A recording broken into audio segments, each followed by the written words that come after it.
Donald Trump was persuaded by Benjamin Netanyahu that this was the best time to attack Iran, and that unlike previous US presidents, Trump decided to go along with this, and that Netanyahu presented a set of circumstances that would happen, which were you take out the Ayatollah and some of his top people, the IRGC collapse from within, the people rise up, there's a natural revolution, and everyone's too preoccupied to worry about the Strait of Hormuz. Now, as we know, the first part of that happened, but he got replaced, the Ayatollah, by his more radical son anyway. None of the rest of it's happened. This has created a lot of distrust with President Trump, who obviously feels a bit humiliated, I think, by what's happened. It's clearly been, at the moment, a failure. And there are people now openly calling. You know, you've seen people who have always been supportive of Israel.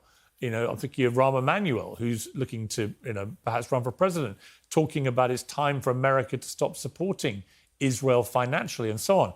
This feels to me like this Iran war and the way it was executed and the failings involved with it could be the beginning of the end of this relationship between the United States and Israel. Do you fear that could happen?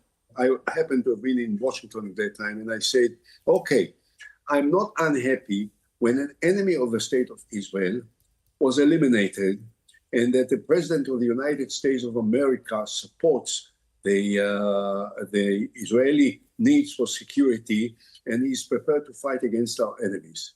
But I wonder, was there a thought about the next step? What are they going to do?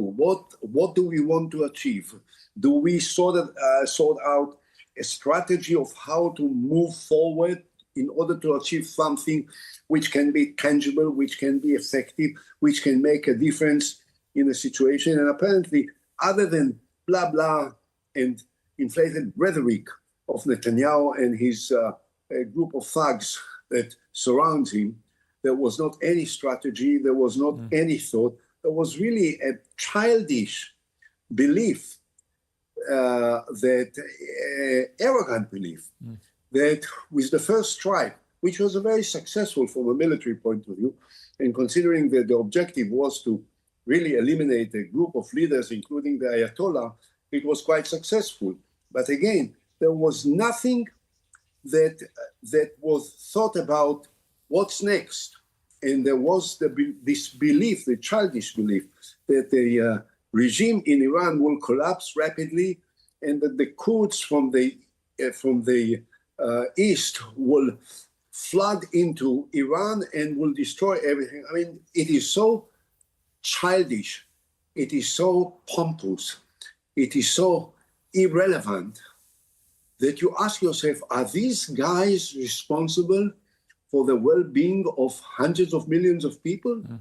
This is how they manage themselves. This is how they handle the most acutely significant and sensitive things that can change the lives of so many millions of people. Unbelievable. آنچه در مورد ما میگویند.